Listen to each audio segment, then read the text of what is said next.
प्रिय संस्कृत मित्राणी नमः संस्कृता सानिध्य साहित्य यूट्यूब के ऑनलाइन इस चैनल पे आप सभी मित्रों का हार्दिक स्वागत अभिनंदन करते हुए आज हम महाकवि भारवी विरचित किरातार्जुनीयम और उसके मंगलाचरण को हम देखेंगे। मंगलाचरण के बाद उसको हम वाचन करेंगे। इससे पूर्व आप लोगों ने कहा था कि उत्तर रामचरितम के बारे में उत्तर रामचरितम की क्लास शुरू करें, तो कल हम एक वीडियो डाले हुए हैं, उसमें आप अपना स्नेह प्रेम बनाए रखिएगा। वह जो मंगलाचरण होता है उसी का वीडियो डाले हैं। चूँकि बहुत बढ़िया व्यवस्था न होने के कारण न हमारे पास पीडीएफ नहीं थी, तो हम मुंह से भी बहुत प्रश्नों को बोल दिए थे, कैसे उसके जीवनी के बारे में, कवि जी की जीवनी के बारे में, रचनाओं के बारे में इत्यादि जो ज्ञान महत्वपूर्ण है परीक्षा दृष्टि रखते हुए उस पर भी हम लोग चर्चा किए और यहाँ मंगलाचरण पर भी। अगर आप इस चैनल पर नए हैं तो चैनल को सब्सक्राइब कीजिएगा। वाचन की संपूर्ण वीडियो आपको मिल जाएगी। मेघदूत इस पर ख़त्म हो चुका है, प्लेलिस्ट में आप जाइएगा, पूरा मेघदूत की 66 वीडियो प्राप्त हो जाएंगी। कठोपनिषद हम लोग उसके भी मंत्रों को उच्चारण अर्थात शब्दार्थ सहित व्याख्या कर चुके हैं, तो अभी प्लेलिस्ट में आपको मिल जाएगा। टोटल प्रथम बल्ली का 29 श्लोक और कल जो हम डाले थे उत्तर रामचरितम और आज हम फिर किरातार्जुनीयम महाकवि भारवी की रचना है। महाकवि भारवी पर हम लोग कुछ चर्चा कर लेते हैं। महाकवि भारवी का जो सामान्य परिचय है उसको हम जान लें। इनका मूल नाम जो होता है वह दामोदर होता है और इनके पिता का नाम श्रीधर होता है। अवंती कथा के अनुसार इनके पिता का नाम कहीं कहीं पर नारायण स्वामी भी बताया जाता है, माता का नाम सुशीला होता है और पत्नी का नाम रसिका या रसिकवती होता है। इसी पर संस्कृत गंगा चैनल से बहुत अच्छी गीत श्री सर्वज्ञ भूषण गुरु जी द्वारा प्रेषित है। आप उस गीत को भी सुन लेंगे तो इनकी जीवनी आपको याद हो जाएगी। बहुत अच्छी देहाती गवई गीत में वह बनाया हुआ वीडियो है, बहुत अच्छा लगता है, उस पर अभी आप सुन सकते हैं। पत्नी का नाम था रसिकावती और जो उनके पुत्र होते हैं उनका नाम दामोदर था। इनका निवास स्थान दक्षिण भारत का अचलपुर माना जाता है और एक अचलपुर का है या चिलापुर ऐसा ही होता है। और उसके बाद इनका जो होता है अवंती सुंदरी कथा के समय, अगर कथा के अनुसार देखा जाए तो इनका धारा नगरी माना जाता है। समय इनका बताया जाता है 6वीं शताब्दी का उत्तरार्ध और 7वीं शताब्दी का पूर्वार्ध। संप्रदाय इनका शैव था। उपाधि इनकी आतपत्र अर्थात बहुत महत्वपूर्ण उपाधि है, आतपत्र है और द्रविड़ है। और यह अर्थ गौरव के लिए भी बहुत जाने जाते हैं। अर्थ गौरव का मतलब ये होता है कि कम शब्दों में अत्यधिक विस्तार पूर्वक अर्थों को बतलाने के लिए। इनके आश्रयदाता विष्णुवर्धन होते हैं जो पुलकेशिन के छोटे भाई होते हैं और अवंती सुंदरी कथा के तहत इनके जो होते हैं कौन होते हैं, सिंह विष्णु को बताया जाता है। यह भी इनके मतलब आश्रयदाता थे। भारवी को देखा जाए तो यह श्रीधर यानी कि जो भारवी के पिता होते हैं और भारवी जो होते हैं वह डांडी के प्रपितामह होते हैं, यानी जो डांडी हैं वह इसी कुल से हैं। जो हमारे रचनाकार हैं 10 कुमार चरितम के जो कवि डांडी हैं वह भी इसी कुल से हैं। मनोरथ जो डांडी के पिता होते हैं और वीर और गौरी के पुत्र, वीरदत्त और गौरी के पुत्र डांडी होते हैं, अर्थात डांडी के माता पिता का नाम वीरदत्त और गौरी होता है और भारवी के परपुत्र माने जाते हैं कौन, डांडी जी। अब हम चर्चा करते हैं महाभारत के इस वन पर्व से। यह जो 18 सर्गों वाला हमारा किरातार्जुनीयम है इस पर, इसमें कुल 1040 श्लोक हैं और हमको पढ़ना है प्रथम सर्ग। प्रथम सर्ग में अब तक हम लोग अब शुरू करेंगे क्या, आज मंगलाचरण से 46 श्लोक है।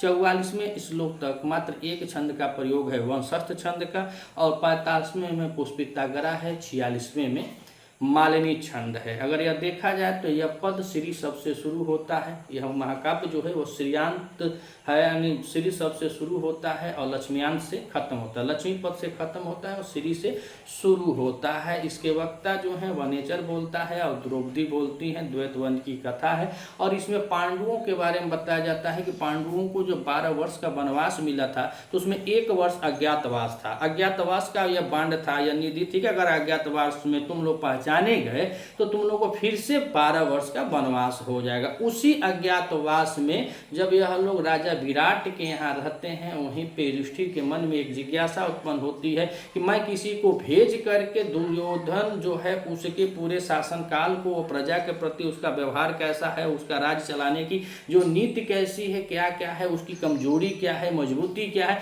यह सब जानने के लिए एक वनेचर को ब्रह्मचारी के रूप में हस्तिनापुर भेजते हैं। और हस्तिनापुर हस्तिनापुर भेजते हैं और वह ब्रह्मचारी जो भेषधारी वह वनेचर सकुशल द्वैत वन में युधिष्ठिर के सामने आता है। जब युधिष्ठिर के सामने आता है तो कवि की लेखनी यहीं से शुरू हो जाती है, अर्थात इसका उपजीव वन पर्व है महाभारत का और यह 18 सर्गों वाला है। हमको प्रथम सर्ग पढ़ना है, यूपीटीजी, टीपीजी, टीओएलटी इत्यादि में मुख्य रूप से हमको इसका वाचन करना है। तो कहानी शुरू हो जाती है यहाँ से और यह पूरा जितना जब इसकी कहानी तुरंत शुरू हो रही है तो इसमें वस्तु निर्देशात्मक मंगलाचरण है, जिसमें कहानी तुरंत शुरू हो जाती है। मंगलाचरण हम सब जानते हैं कि आशीर्वादात्मक होता है, नमस्कारात्मक होता है और वस्तु निर्देशात्मक होता है। तो किरातार्जुनीय का जो मंगलाचरण है वो वस्तु निर्देशात्मक मंगलाचरण है। तो इसमें आइए हम वाचन करते हैं वंशस्थ छंद में। वंशस्थ छंद का लक्षण होता है जतो तु मुदीरितम, जतो तु वंशस्थ मुदीरितम जरो, अर्थात बताया जाता है कि वंशस्थ छंद के प्रत्येक चरण में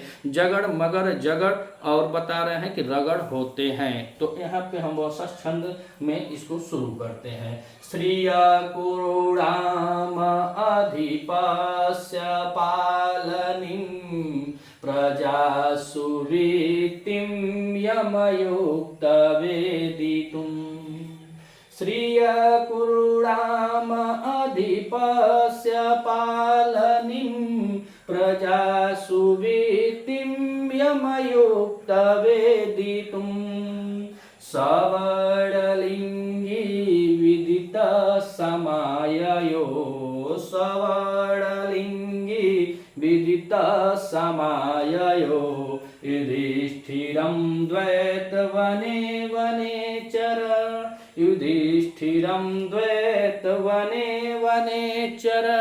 तो कहानी शुरू कहाँ से होती है कि जिसको यह भेजे थे हस्तिनापुर जानने के लिए दुर्योधन के शासन के बारे में, दुर्योधन के प्रजाओं के बारे में, दुर्योधन के राजलक्ष्मी के बारे में, वह सकुशल जो वनेचर है महाराज युधिष्ठिर के समकक्ष आ जाता है। तो अब हम यहाँ पे देखें तो कह रहे हैं समाययो, या अपाप्र धातु है, सम और आन उपसर्ग पूर्वक लगा हुआ है और भारवी की रचना है। भारवी कम शब्दों में बहुत बड़े अर्थ को बता रहे हैं। तो यही से हम देखें कह रहे हैं कि सम और आन उपसर्ग को या धातु है और या धातु में यह लिट लगा प्रथम पुरुष का प्रथम पुरुष एक वचन की क्रिया लगी हुई है। तो कह रहे हैं कि सम आंग और यह, अर्थात वह भली भांति वह जानने गया था, जो जानने गया था, जिसको नियुक्त किया गया था कि हस्तिनापुर जाओ, दुर्योधन के शासन व्यवस्था को देखकर समझकर उसकी नीतियों को देखकर समाययो, अर्थात बहुत अच्छी से अच्छी प्रकार से भली भांति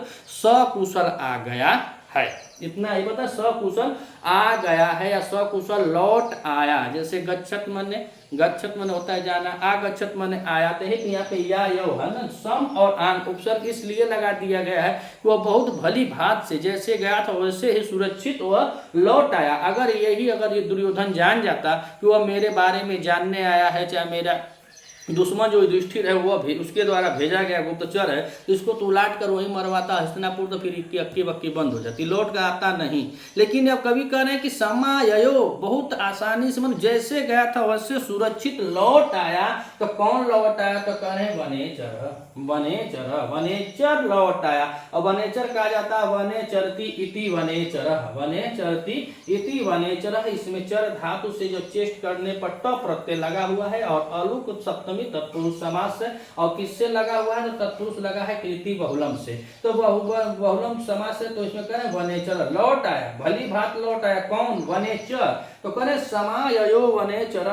वह आया वनेचर भली भांति से वहां से आया। और कैसा गया था? तो कह रहे वर्णलिंगी, वर्णलिंगी अर्थात ब्राह्मण वेशधारी जो वनेचर था वह कैसा था? तो ब्राह्मण वेशधारी था, ब्राह्मण का रूप बनाकर, विप्र का रूप बनाकर। अब वहां वनेचर था तो स्वाभाविक है कि वहां कोनो नाग वो तो रहल ना जो उनका दाढ़ी बार बनावे, तो उनकी बड़ी बड़ी जटाएं रही होगी, दाढ़ी उड़ी पहले से रही होगी। और जब कुछ गेरुआ और वस्त्र पहनाना था, विप्र का वेश देना था, तो महाराज माला युधिष्ठिर दे ही दिए होंगे, माला वाला कंठी उंठी पहिरा दिए होंगे। तो जब कंठी माला सब पहन लिया तो ऐसा वह ब्रह्म वेशधारी था, यानी ब्राह्मण वेशधारी था।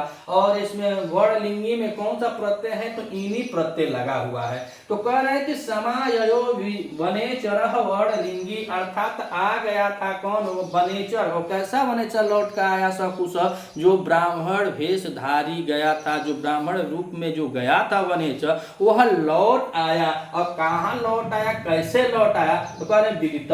विदित विदित माने जानकर, अविदित नहीं है। अविदित होता कि कुछ नहीं जाना, लेकिन विदित वह गया, वो भली भात हस्तिनापुर में घूमा फिरा, जाना उसके नियम को, उनके प्रजाओं के प्रति दुर्योधन का रुचि क्या है, विचार क्या है। और इसलिए पूछा जा रहा है कि युधिष्ठिर सोच रहे थे कि उसकी कहाँ कमजोर नसें हैं, कैसे वह शासन कर रहा है। और जब जैसे शासन, अगर उससे प्रजा खुश नहीं होगी, अगर वह प्रजा का सही देखभाल नहीं करता होगा, तो हम शासन तो आराम से पालेंगे, जाएंगे तुरंत भैया पब्लिक चेंज कर देगी, भैया राजा हटा। जैसे इस समय है, लोग परेशान है, हम लोग सब देखे पेपर लीक हो रहा है, वैकेंसी नहीं आ रही है, चढ़ाई पर चढ़ाई है। तो यह सरकार समझिए कि बवासीर है, दर्द सबको है, लेकिन कहना कोई पसंद नहीं कर रहा। तो ठीक उसी तरह वो भेद को जानने के लिए युधिष्ठिर भेजते हैं वनेचर को, जाओ देख के आओ वहाँ की प्रजा का कैसे नियम है, कैसा पालन वह कर रहा है, राजलक्ष्मी का कैसा पालन कर रहा है, वह अपने राज्य के धन को कहाँ व्यय कर रहा है, कैसे कर रहा है, कि बस वहाँ उन धन से अपना ही स्वार्थ कर रहा है। तो वही देख कर एकदम विदितम भली भांति से खूब अच्छी तरह से जानकर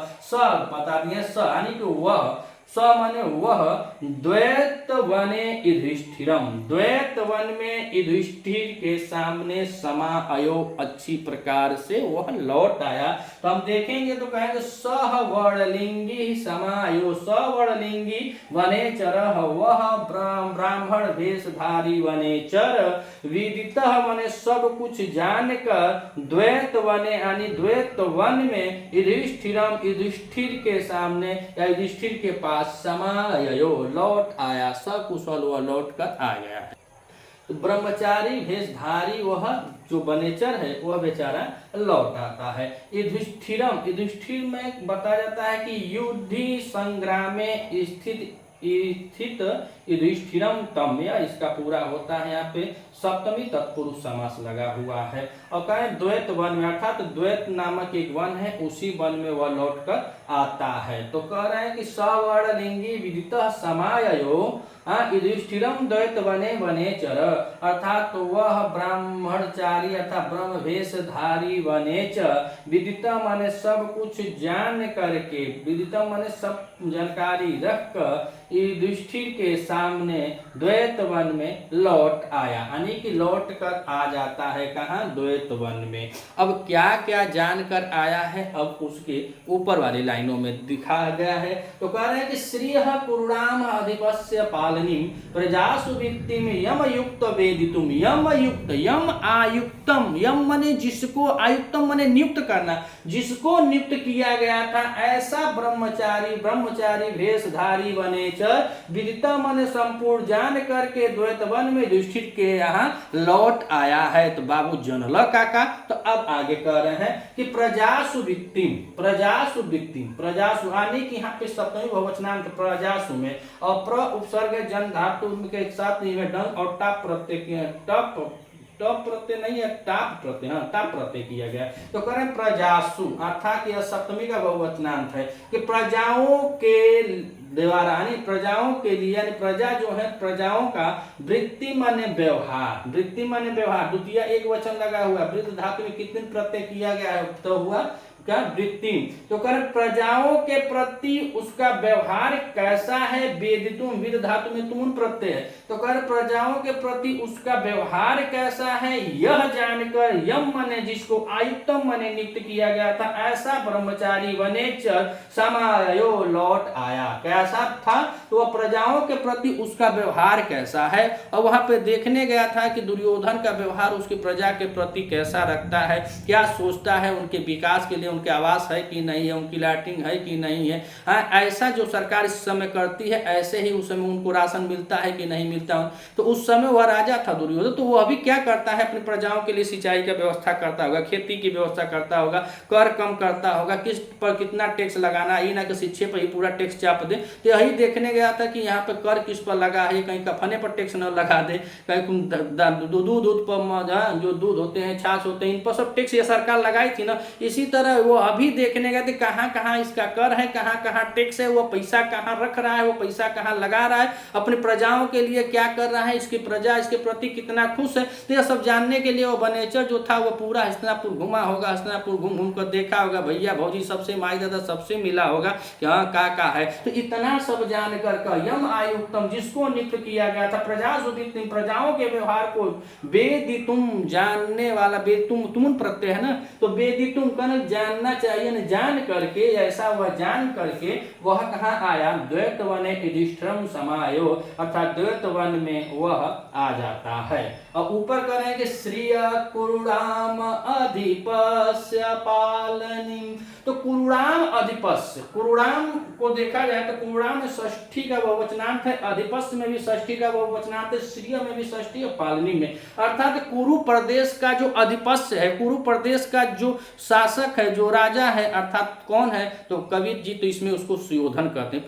पूरा किरात अर्जुनीय में वो दुर्योधन नहीं कहते हैं, इसको सुयोधन कहते हैं। वह सुयोधन, वह दुर्योधन, तो वही दुर्योधन और सुयोधन का पालनीम श्रिय, अर्थात वह राज्य की लक्ष्मी का कैसे पालन करता है, वह राज्य की लक्ष्मी का कैसे प्रयोग करता है, वह राज्य के लक्ष्मी यानी जो राज्य का जो राज्य लक्ष्मी है उस धन का कहाँ वह प्रयोग करता है, कैसे कैसे करता है कि अपने ही मतलब स्वार्थ में रहता है, या वह धन का भोग विलास करता है, कि वो पूरा इतिहास का घनानंद बना है, महानंद पदम जितना बना कर गए थे वो घनानंद बस भोगे विलास में लुटा दिया। यही सब जानने के लिए कि उसका राज्य कैसे चल रहा है, वह राज्य की लक्ष्मी का कहाँ कहाँ सदप्रयोग कर रहा है कि दुरुपयोग कर रहा है, यह सब जान करके प्रजाओं के प्रति उसका कैसा स्नेह है, कैसा व्यवहार है, यह जानने के लिए यम आयुक्तम, जिसको नियुक्त किया गया था, वह सब जान करके सहवर्णलिंगी, अर्थात वह ब्रह्मचारी वेशधारी वनेचर द्वैत वन में, सब जान कर द्वैत वन में युधिष्ठिरम समायो, युधिष्ठिर के समकक्ष आता है,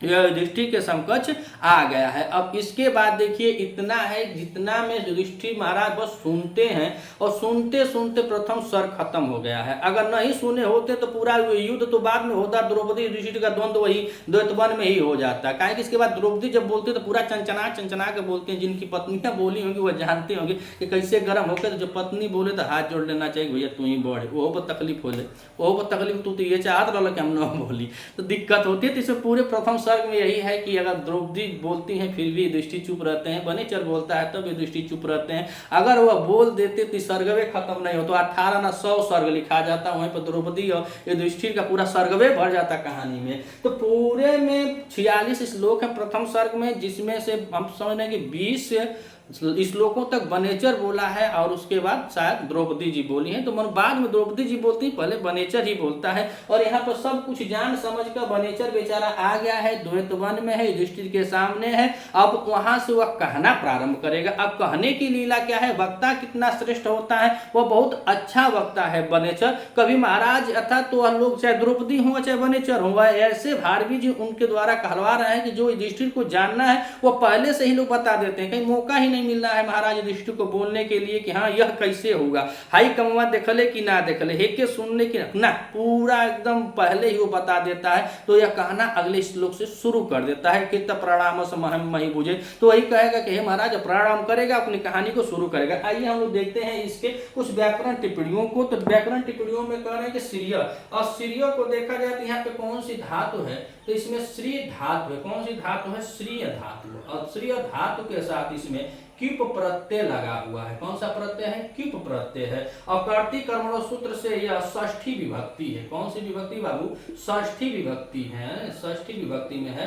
कर्ती कर्मणो सूत्र से यह षष्ठी विभक्ति है श्रीय में। तो कह रहे श्रीय, कुरुणाम अधिपस्य पालनी। कुरुणाम में देखा जाए तो यह भी षष्ठी का बहुवचनांत है, षष्ठी का बहुवचनांत है कुरुणाम अधिपस्य। और अधिपस्य में देखा जाए तो अधि उपसर्ग है, क्या है, अधि उपसर्ग है। और अधि उपसर्ग पूर्व में पा के साथ क, पा धातु है और पा धातु के साथ को प्रत्यय लगा हुआ है। और षष्ठी शेषे से इसमें भी कौन सा सूत्र है, षष्ठी शेषे है, कौन सा, षष्ठी शेषे से इसमें भी षष्ठी का बहुवचनांत है। और आगे कह रहे हैं पालनीम। पालनीम में पाल, पाल जो होता है यानी कि रक्षा के युग में, तो यहाँ पे पाल धातु है, कौन सी धातु है, पाल धातु होती है। और पाल धातु के साथ इसमें जन प्रत्यय है, जन प्रत्यय है। और जन प्रत्यय के बाद इसमें ड और टाप प्रत्यय किया, और टाप प्रत्यय लगा हुआ पालनीम में। तो कह रहे श्री कुरुणाम अधिपस्य पालनीम, अर्थात कुरु प्रदेश के जो राजा हैं, जो महाराजा हैं, जो उसके अधिशासी हैं,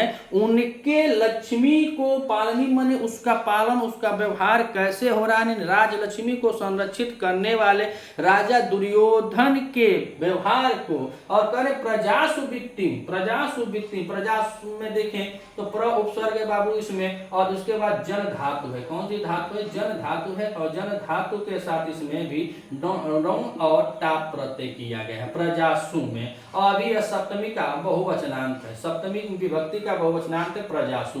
तो कह रहे हैं कि श्री कुरुणाम अधिपस्य पालनीम, अर्थात जो राजा दुर्योधन है उनके राजलक्ष्मी के बारे में। और प्रजासु वित्तिम, वित्तिम में कम ने बताया कि वित्त धातु में कितने प्रत्यय है, द्वितीय एक वचन में। तो प्रजासु वित्तिम प्रजाओं के समकक्ष यानी प्रजाओं से उनका व्यवहार कैसा है, ऐसा वेदितुम, विद धातु में तुमुन प्रत्यय है, विद धातु में तुमुन प्रत्यय लगा हुआ है, वेदितुम शब्द बना हुआ है। तो कह रहे हैं कि विद में जब तुमुन प्रत्यय लगा गया तो कह रहे हैं कि वेदितुम जानने के लिए, यम आयुक्तम जिसको आयुक्त किया गया था, यम आयुक्तम। इसमें आयुक्तम में देखें तो रुधादि गण में आती है धातु, एक रुधादि गण में एक धातु आती है और उसमें युज धातु है, कौन सी धातु है, धातु का नाम देखें तो यह युज धातु है। और युज धातु के साथ यह लंग लकार प्रथम पुरुष एक वचन की क्रिया है, लंग लकार प्रथम पुरुष एक वचन की क्रिया है आयुक्तम। तो दो लाइन में हम लोग समझें कि श्री कुरुणाम अधिपस्य पालनीम प्रजासु वित्तिम यमयुक्त वेदितुम, अर्थात महाराज जो दुर्योधन है, कुरु देश के जो राजा हैं, जो उनकी राजलक्ष्मी है उसके बारे में, तथा प्रजासु वित्तिम अर्थात उनके प्रजाओं के बारे में, उन राजा का कैसा व्यवहार है, कैसी उनकी नीति है, इसको जानने के लिए वेदितुम यम आयुक्तम, युधिष्ठिर के द्वारा यम आयुक्तम जिसको आयुक्त किया गया था, जिसको चुना गया था, जिसको भेजा गया था, वह बकर सह, वह वर्णलिंगी, वर्णलिंगी में इनी प्रत्यय है। तो कह सह वह वर्णलिंगी अर्थात ब्राह्मण वेशधारी वनेचर, वनेचर यानी वने चरती ही इति वनेचर। वनेचर में अगर आए तो यहाँ पे कौन सा प्रत्यय है, तो वनेचर में देखिए ट प्रत्यय है, बहुत बार पूछा गया प्रश्न है, वनेचर में कौन सा प्रत्यय है, तो ट प्रत्यय है। और धातु कौन सी है, तो चर धातु है। धातु की बात किया जाए तो इसमें चर धातु है, चर धातु के साथ ट प्रत्यय लगा हुआ है, पहले ये चरिष्ठ होता है फिर इसको ट प्रत्यय लगाकर अलुप समास में यह बहुकृति बहुलम में यह वनेचर बना हुआ। तो सह वर्णलिंगी वह ब्रह्मचारी वेशधारी वनेचर विदितः, विद धातु यानी ज्ञान के योग में है, विदितः मन सब कुछ जान करके, द्वैत वने, द्वैत वन में, यह वन का नाम है द्वैत वन, तो द्वैत वन में युधिष्ठिरम, युधिष्ठिर के समायो यानी युधिष्ठिर के पास वह आता है। समायो कह रहे हैं तो इसमें सम उपसर्ग है, सम उपसर्ग है और उसके बाद आंग उपसर्ग है। सम और आंग उपसर्ग पूर्वक इसमें यह पापड़ धातु होती है, लिट लकार है। और लिट लकार में देखा जाए तो प्रथमा एक वचन की क्रिया लगी है समायो। तो कहे कि जिसको नियुक्त किया गया था वह ब्रह्मचारी वेशधारी वनेचर, सब कुछ जाने वित्तम माने सब कुछ भली भांति में खूब अच्छा से वहां की जानकारी को प्राप्त करके द्वैत वने युधिष्ठिरम समायो, युधिष्ठिर के सामने, महाराज युधिष्ठिर के सामने सकुशल आ गया है।